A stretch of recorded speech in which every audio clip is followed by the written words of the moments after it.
Hey guys, what's up? Excoundrel here, and welcome to my all-encompassing beginner guide for Vainglory.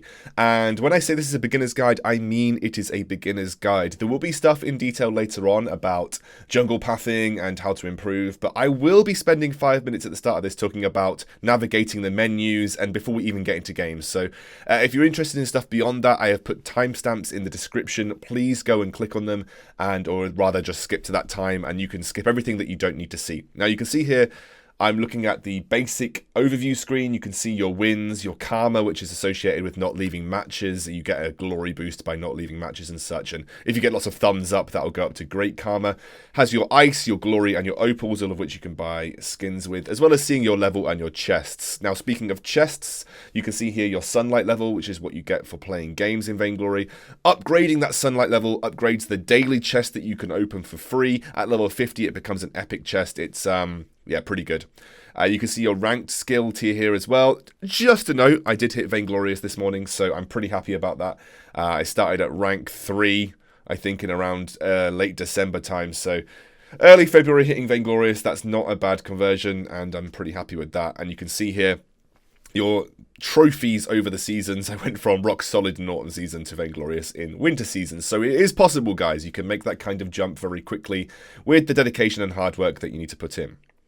Now, most of you will know this screen. This is the very basic standard screen. You can play all manner of games here, standard against bots, casual against bots, Blitz, which is the new game type, Battle Royale against bots and people, which is, in my opinion, the best way to learn the game. And then there's also private lobbies and practice. Now, this is the screen that most of you will spend your time on when you come into Vainglory. It gets you into games very quickly. But there are other screens that you need to be aware of. The screen you can see here is kind of like the news screen. It's got news on updates, communities, which is like guides, streamers, all that kind of nice stuff. You have the general news screen, which has got things like skin updates and lore updates and all that kind of stuff. Esports, which is my personal favourite section, has all the news on the Vainglory esports scene, which is in rest mode right now, but will be coming back in March. And obviously then the hero lore, which you really should check out if you're interested in good backstories, because each individual skin has its own backstory, and that's really, really cool. The next section with a little brain is the Academy section. It's got videos on loads and loads of things, all the way from very basics of MOBAs, the map, all the way to items and specific tactics. It's got spotlights on heroes, which I found very useful when trying to learn what each individual hero did. And if you're interested in buying a new hero, you can always check out their spotlight and their individual hero page to learn a bit more about them. Vainglory's website also has an excellent Academy page, which I'll link at the end of the video. And this bit here, it's just your social bit. A lot of you will know this bit very easily as well. It's got your friends list, which is separated into guild and normal friends, as well as having your guild tab where you can see your members and its activity, as well as your team too, which is separate to your guild. You can play ranked with your team, and it has like separate rewards and stuff. And finally, the all but fun part, the bit where we buy stuff. So this is the marketplace. You can see you can buy the deals which they have on for ice, heroes, skins, cards, which I still don't even understand, but I will explain at the very end of this section. They are a little bit more simple than people give them credit for, but cards are kind of this complex crafting system where you can generate cards by opening chests, and sometimes you can sort of combine those cards together to get skins. Boost section where you can buy boosts for XP, fame, sunlight, all of which affect your leveling, your generation of your daily chest, that kind of stuff. Double glory allows you to unlock heroes more quickly. And you can see now the cards. Now, they're all separated into common, rare, epic, and legendary, and you can disenchant your cards, albeit you can disenchant them for very low essence values. The actual essence conversion rate by disenchanting these types of cards is low. And I will show you why, because we will go over to the heroes section where you can look at the skins for that particular hero. And if you click craft on a hero skin, it will bring up all the required cards for that particular skin. So I'm going to go over to the new legendary petal skin, and then I'm going to try and craft it. And you'll see here it has a list of all the cards that you need to be able to craft. And you can see a legendary space bug skin is 36 times more expensive than the disenchant value for, say, the legendary saw skin cards. So some of the conversion rates are pretty poor, but this is what you do. You can look at the skin and all the cards that you need here. You can disenchant cards that you have in abundance and come to this page, craft the cards that you need, and eventually at the bottom of the page, craft the skin that you want. Now we've made it through the menu, let's have a look at the roles in Vainglory. They can be fairly confusing to new players, but we'll go through them individually and kind of explain what each of them are designed to do. Now, they all have criteria that defines them. Now, these criteria don't need to be stuck to. For the most part, rules were meant to be broken, remember. Now, as a jungler, you will spend most of your time farming the neutral minions and monsters that inhabit the area below the lane. Those are those big treants and the double camps. In either your side or the enemy side, they are all up for grabs. Now, the main focus of a jungler generally is to reposition or dive or assassinate the enemy carry, or just generally be a nuisance to allow your carry to do the work that they need to do to just basically clean up a team fight. However, it's very versatile. You can be offensive and defensive, and that's why the jungler role resonates with so many people. It is very, very versatile. Now, if you are stuck for heroes to pick up in your early jungling career, here are 5 suggestions. Taka, Cruel, Rona, Koshka, and Alpha, all of which are pretty good right now. However, to be honest, you can play pretty much anything in the jungle, and that's what makes the role so beautiful. We've looked at the jungle, now let's have a look at the lane. This is where the carry is situated. You will spend 90% of your time in lane farming minions. Those minions obviously generate you gold. That gold income allows you to buy very high priority or high impact damage items, which allow you to be that main damage source for the team. Now, people from other MOBA backgrounds will know the carry to be things like mid laners or marksmen in the side lanes. And Vainglory has a similar aspect. You have those ranged basic attack dependent heroes that can be carries, but you also have those carry mages that have the explosive damage in the form of spells. It is very similar in Vainglory. Both of those are options when you are looking to play a carry. You are a very vulnerable position, however, and a lot of your teamfight survivability relies on your coordination with your captain and your positioning. Now, if you are confident that you have good positioning, you want to be that high damage explosive carry that, basically can single-handedly rocket your team to victory, then think about the carry as a role. Here are some heroes to get you started. Ringo, Gwen, Scarf, Saw, and Celeste, all of which have success in the game right now. So make sure you go and check them out. However, there are more carries available to you. Go and look at your hero page on the Vainglory app. That will tell you everything you need to know about the defined roles for a specific hero. Now looking at my role, this is the role that I main. The captain. Now, this is such a versatile role. There are so many aspects to it that it's very difficult to sum up in a short period of time, but most people would call the captain the playmaker. So you make the shot calls, you try and set up the ganks in lane, you keep your carry safe in lane, you get to team fights, you either protect your carry or you try and lock down the enemy carry, and with your vision control and the impact that you can have on the lane in the jungle, actually most people would say a good captain can actually control the majority of the map. So if you want to be the person that is trying to be the forefront for your team, forcing the engages, trying to lock down the enemy or keep your carry safe in the backline, as well as being the one that, sets up vision across the map, controls those neutral objectives, then captain is the role for you. There are loads and loads of captain heroes as well, but big 4 on your screen right now are kind of the 4 that I play a lot. This is Lance, my favourite hero on the left, followed by Catherine, Finn, and Arden. Again, there are more than these heroes for the captain role. Please go and check the Vainglory app because it will have all details. But, there are loads more options for you. These are just some that I would suggest you to get started with because they generally have had viability throughout all updates of Vainglory. And that is all of the roles, so hopefully you get a little bit of insight into which one you would potentially like to play. And speaking of play, let's move on to starting a game. Now, before you get into game, let's talk about selecting a hero. It's pretty intuitive to select a hero, but what Vainglory allows you to do is signify to your teammates what type of role you want and what build path you're planning on taking, be that carry, jungler, captain, or you can go crystal power, weapon power, and utility. As you can see here, I've set it on Catherine. I'm going to go utility and captain. And then if I want to change my skin, I can lock her in, choose my skin, click on my hero portrait, and then just click change skin. It's very simple, very intuitive. And that lands us right into the game. Now, before we get started on tactics and whatnot, let's talk about some big significant timers that you should know before you step on to the Halcyon Fold. 15 seconds, the lane minions spawn, which means if you're a laner, you want to be in lane between 30 and 35 seconds to make sure you're there to hit that very first CS. Junglers, 35 seconds is your big first timer. That's when your jungle minions spawn. Make sure you are taking your first camp on time to give you efficient clears. The next big timer is 4 minutes, where we get the jungle shop, where you can buy items in the center of the map. The crystal miner spawns from each crystal and heads to his respective place in the jungle. And our other friendly miner, the gold miner, also spawns. 4 minutes is also synonymous with the amount of time it takes to stack the gold miner to full for that 300 gold payout per member. The next big timer is 15 minutes, where Kraken comes out of her cave, gobbles the gold miner, and becomes the next big central neutral objective.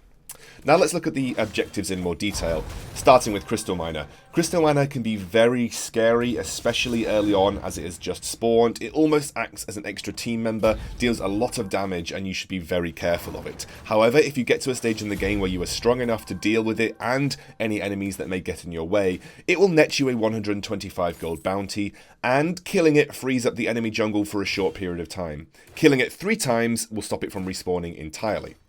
Now looking at the gold mine, you can take the gold mine as a team or if you are very fed by yourself.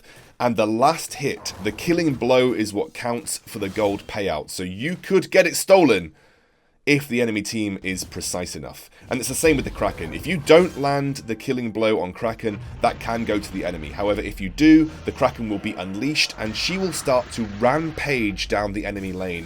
And she will not stop until she is killed. And I really mean not stop. She will literally go for the enemy Vein Crystal if you give her enough of an opportunity. And you can see here, this is the Kraken just destroying those Vein Crystal turrets and eventually, basically, single-handedly crushing this game by taking the Vein Crystal herself as well. So Kraken is a very important objective and should be treated with a lot of care. If the enemy team has it and has unleashed it, a lot of priority should be put onto taking it down. It could spell the end of your game. Looking at jungle creeps, there are 2 types. There are the healing treant and the double camps. The healing treants have a mechanic where they can root you. That root will only disappear once you kill that treant or a small time period elapses. However, you can stop the first root cycle entirely by stunning the treant when engaging them. That will stop them from casting their first root, giving you time to freely take that treant without hassle. It also works against the elder treant, that big central treant that spawns before 4 minutes in the game. And just very useful for taking that because that route can be quite devastating in early engages. One of the other major objectives are obviously turrets. Killing a turret nets your team 300 gold apiece, so they are very valuable takes, and obviously allows you to gain access to the enemy Vein Crystal. Now, a note about turret aggro. If you try to attack an enemy hero under turret, or you are in the vicinity of an enemy turret without minions, it will start to attack you. That aggro will bounce between you and your allies until you completely clear the area for a good 2 seconds. If you come back into the area, the turret will start to attack you regardless of who was attacking the enemy hero in the first place. So be careful of enemy turret aggro. So we've looked at some general mechanics of the Halcyon Fold. Let's have a look at build paths. Now, I can't go into huge amounts of detail because it would take too much time, but I will give you some starting points that you can work from. Now, weapon power carries, you will very rarely go too far wrong by building a weapon blade and a swift shooter, with the aims to pick up a sorrow blade and a breaking point as the game progresses. That can be applied to pretty much any weapon power carry in the game, so starting there is never a bad thing. The remaining 25 gold you can use to pick up a Halcyon potion, and that will give you the sustain in those clutch situations that you need. Crystal power carries are a little bit more complex, however. Starting a crystal bit and energy battery is good for carries like Celeste and Scarf. There are many other carries that applies to as well, but those are the 2 that come to my head straight away. But, for instance, if you're playing a crystal power carry like Adagio or Blackfeather, you may wish to start a crystal bit and swift shooter for the primary reason that your first item choice would be an alternating current, and that does lead you to hitting the item spike a little bit more readily than if you hadn't started that particular set of items in the first place. Now, if you're starting Crystal Bit and Energy Battery, The items that you would work to as tier 3 can be a little bit more complex, and honestly the field is completely open. For instance, those 5 that I've highlighted on screen are all viable for certain heroes in certain situations. Shatterglass Broken Myth, great for Celeste or even Scarf. Frostburn, great for Scarf or Sky. Again, all of those apply to those particular heroes. Rhyme, picking up Eve of Harvest first item gives him huge sustain because of the fortified health that he generates. And something like an Aftershock is great for an Alpha, a Koshka, or even an attacker that wishes to go down a Crystal Power build path coming from the jungle. So honestly, it's a little bit more open. I would suggest you go and check out individual hero guides if you are particularly stuck as to what to build. And again, Halcyon Potion, a good start for you here. Captain build paths can be a bit more complex, so I'm going to give you a very basic starting one.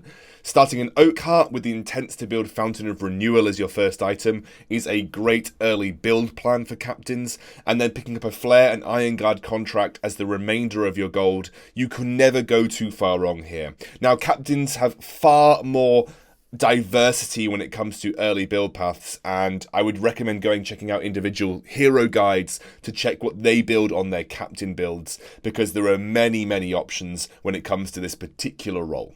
Now we've looked at starting items, let's have a little look at jungle clear paths. Now, what you're seeing here is a very standard jungle clear path. Don't risk First Blood for Elder Treant, by the way, it's not worth it, but if you can get it for free, definitely try and pick it up on that rotation. You start from the middle duo, work your way through each camp systematically towards your back, healing camp finally, and then you have a very nice, clean, swift rotation. It's the most movement efficient rotation to then working towards the lane and trying to find a gank off the back of it.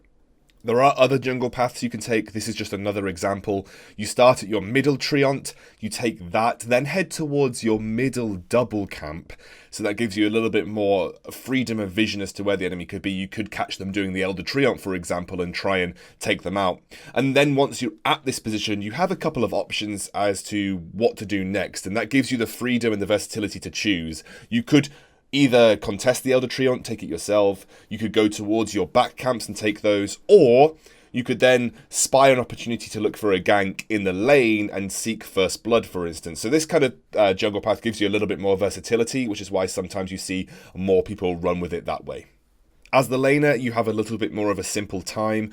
Mostly you will just run to lane here. I mean, it's about as simple as that. Follow your minions in and then start to use those basic attacks to try and land some last hits and get some gold under your belt. If you are struggling with last hits, remember the minions do light up. The health bar does go a bright red colour when you can finish it off with a basic attack from your hero. So finishing off the minion will give you that gold in the belt, and if you are struggling, just make sure you're timing your basic attacks to land when they light up with that bright red health bar. As a captain, you would generally help your jungler with at least the first half of their clear. You would then look to head to lane to support your laner, prevent them from getting ganked, or facilitate ganks of your own. Now, in this situation, you could either be aggressive, looking to put as much pressure onto the laner as possible, or be sneaky, waiting for that prime opportunity to land the potential killing blow for First Blood. So you've got multiple options as a captain here as well in the early start, but for the most part, you generally tend to see people sit in lane and help their laner after giving their jungler the help in the first clear. Now let's talk about vision very quickly. Vision is mediated by scout traps and flares. Now take a good look at where I am placing these scout traps in this short clip. These locations will be very valuable to you in the early portion of the game. It gives you good control over the central area as well as some good defensive vision trying to protect your laner as well. Look at this one I placed right now. This is great for keeping tabs on Goldmine or Kraken as the game progresses. It's always a very useful location to place a scout trap in. Now also check out my use of flares. Flares reveal invisible targets in the area that you place them in and also reveals anybody that could be in the brush that you put the flare over. Always have flares as a captain. I can't scream about how useful they are in terms of stopping yourselves getting caught out or by trying to catch the enemy out, as well as just giving you general information as to where the enemy's location is. And just very quickly before we move on from vision, there are other uses for scout traps. You can deal damage to chasing enemies, they can finish enemies off, reveal targets for 5 seconds, that includes targets that wish to stealth, and it can help you clear minion waves if an enemy steps on them and then the minion wave is included in that blast radius of the scout trap. Now we're coming to the end of the guide. We're going to talk about bits and bobs that can just help you improve your Vainglory in general. This little section will be about improving your skill shot accuracy. Now, 90% of the time you're going to want to aim for the hero directly that you want to lock down, but there is a case to say that if they can see you casting the ability, it is often more accurate to aim behind them towards their area of safety. 90% of players will juke back towards their turret or downwards, so always bear that in mind. The other case that we want to talk about is if your target is being locked up with some form of crowd control, like a slow or even a form of a stun. It just makes it far more easy to lock them down directly. You don't have to do anything fancy with that, and it just means landing that CC becomes that much more reliable. Now let's finally talk about when to use items, as I know a lot of new players don't fully know or understand when to use the items that they're picking up. This is very useful for captains, but if you're going to build something like Atlas Pauldrons on a carry, you should probably pay attention too. Now, I'm going to link a guide in the description by a friend of mine called Fee. She is incredibly good at talking about when to use the items. I learnt a lot from it. If you're wanting more information beyond the very simple bits of information I give here, go and check that out. Firstly, let's talk about Fountain of Renewal. It's the most common item for captains. You want to use it at 50% health versus burst, so I'm talking about against things like Koshka and Taka. Otherwise, use it at between 15 and 20% health. It will have more of an effect. And finally, please at least use it before you bloody die, because you will have it up for the next team fight and it should help your teammates in some way, shape or form. Now let's talk about Crucible. This is a little bit more complex. You want to use it at the right time versus big CC abilities. I'm talking about Finn's Forced Accord, I'm talking about the Blast Tremor from Catherine and the Gauntlet from Arden. Otherwise, use it as a shield for allies, and again, just use it before you die if, you know, the cooldown is short enough to make that work in your favour. Let's talk about Atlas Pauldrons here. This is, again, an item that can be a little bit more complex. You want to use it when you are close to attack speed-based carries. So if you're going to jump in as a lance, for instance, you want to slow the attack speed of their carry. You can also use it as a defensive tool versus assassins that are near your carry. Even if they're not attack speed-based, lowering their attack speed might be the difference between their death and their life. And finally, Sprint Boots. Basically, use it to avoid ganks, to get away from danger. You can use them to chase down a target in a team fight if you're looking for the killing blow. And unlike the others, don't use it before you die, because it is a long cooldown. You want to use it at the prime opportunity, and especially the early versions of Sprint Boots. If you use it just before you die randomly, you might not have it if you're going to get ganked again, say a minute later. Well, I hope you've enjoyed the guide, guys. It was as much as I could get into a reasonable sized video. I mean, we're already looking at 22 minutes long here. Again, if there are any questions, feel free to add me in game and I will try to answer them as best I can. Otherwise, leave me a comment and I will do my best to answer it there.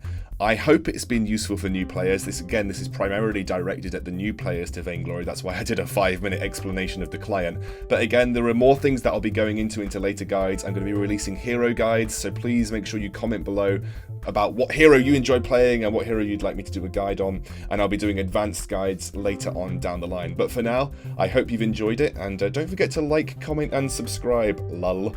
And I will see you next time.